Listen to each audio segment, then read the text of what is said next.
ഞാനൊരു യുക്തിവാദിയാണ്, ഞാൻ ദൈവത്തിൽ വിശ്വസിക്കുന്നില്ല. ഇവിടെ കഥ ആരംഭിക്കുന്നത് 6-ാം നൂറ്റാണ്ടിലാണ്. നിങ്ങൾ ഒരു മരുഭൂ പ്രദേശത്ത് ജീവിച്ചിരിക്കുന്ന ഒരു അനാഥനാണെന്ന് വെറുതെ ഒന്ന് സങ്കല്പിക്കുക. നിങ്ങൾക്ക് അധികാരമില്ല, പണമില്ല, നിങ്ങളെ സംരക്ഷിക്കാൻ നിങ്ങളുടെ പിതാവുമില്ല.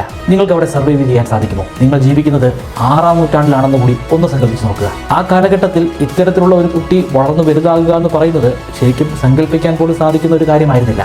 എന്നാൽ ഒരു വ്യക്തിക്ക് സാധ്യമായി. ആ വ്യക്തിക്ക് സർവൈവ് ചെയ്യാൻ സാധിച്ചു എന്ന് മാത്രമല്ല, ലോകത്തിലെ ഏറ്റവും ശക്തനായിട്ടുള്ള ഒരു നേതാവായി വളരാൻ പോലും അദ്ദേഹത്തിന് സാധിച്ചു.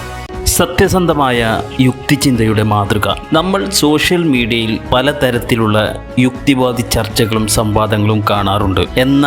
എന്നാൽ നിർഭാഗ്യവശാൽ ഇന്ന് പല ലിബറൽ അല്ലെങ്കിൽ യുക്തിവാദി എന്ന് അവകാശപ്പെടുന്ന പേജുകളിലും ചാനലുകളിലും കാണുന്ന വെറും വ്യക്തിഹത്യയും അസഭ്യം പറയലുമാണ്. ജബ്ബാർ മാഷോ രവിചന്ദ്രനോ അല്ലെങ്കിൽ കോളാമ്പി പോലുള്ള പേജുകളോ ഒക്കെ മുഹമ്മദ് നബി സല്ലല്ലാഹു അലൈഹി വസല്ലമയെ കുറിച്ച് സംസാരിക്കുമ്പോൾ പലപ്പോഴും മാന്യതയുടെ അതിർവരമ്പുകൾ ലംഘിക്കുന്നത് നമ്മൾ കാണാറുണ്ട്.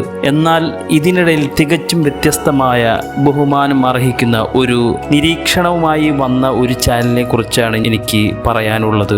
ബ്രൈറ്റ്സ് കേരള എന്ന ചാനലാണ്.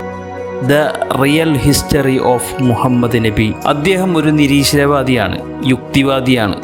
അത് അദ്ദേഹം തന്നെ ആ വീഡിയോയിൽ വ്യക്തമാക്കുന്നുണ്ട്. പക്ഷേ അവിടെയാണ് അദ്ദേഹത്തിൻ്റെ പ്രത്യേകത. താൻ വിശ്വസിക്കാത്ത ഒരു പ്രത്യയശാസ്ത്രത്തെക്കുറിച്ച് സംസാരിക്കുമ്പോഴും അത് ചരിത്രപരമായ പ്രാധാന്യത്തെയും ആ വ്യക്തിത്വത്തിൻ്റെ കരുത്തിനെയും എത്രമാത്രം സത്യസന്ധമായിട്ടാണ് അദ്ദേഹം അവതരിപ്പിച്ചത്. പല യുക്തിവാദികളും നബി സല്ലല്ലാഹു അലൈഹി വസല്ലമയുടെ വിവാഹങ്ങളെയും യുദ്ധങ്ങളെയും കുറിച്ച് പറയുമ്പോൾ കേവലം പരിഹാസം മാത്രമാണ് ലക്ഷ്യമിടുന്നത്. എന്നാൽ ബ്രൈറ്റ് എക്സ്പ്ലെയിനർ ആ കാലഘട്ടത്തിലെ ഗോത്രവർഗ സാഹചര്യങ്ങളെയും സമാധാന കരാറുകൾ ഉണ്ടാക്കാൻ നബി സല്ലല്ലാഹു അലൈഹി വസല്ലം കാണിച്ച തന്ത്രജ്ഞതയെയും കുറിച്ച് വളരെ കൃത്യമായി സംസാരിക്കുന്നുണ്ട്. ഒന്നുമല്ലാതിരുന്ന ഒരു അനാഥനായ പയ്യൻ, ആ പയ്യൻ ലോകത്തിലെ തന്നെ ഏറ്റവും ശക്തനായിട്ടുള്ള ഒരു നേതാവായി മാറിയ ചരിത്രം. ആ 62 വർഷങ്ങൾക്കിടയിൽ ആ വ്യക്തി ചെയ്തു കൂട്ടിയ കാര്യങ്ങൾ അത് ശരിക്കും ലോകത്തിന്റെ ഗതിയെ തന്നെ മാറ്റിമറിക്കുന്നതായിരുന്നു. ആ വ്യക്തി അക്ഷരാർത്ഥത്തിൽ തന്നെ ഈ ലോകത്തെ മാറ്റിയെടുത്തു. ഇന്ന് ഈ കാലഘട്ടത്തിൽ പോലും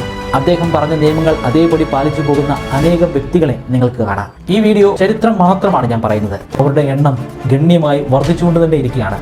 അവരൊക്കെ വളരെ തീവ്രമായിട്ട് തന്നെയാണ് മുഹമ്മദ് നബി മുന്നോട്ട് വെച്ച ആശയത്തെ ഫോളോ ചെയ്യുന്നത്.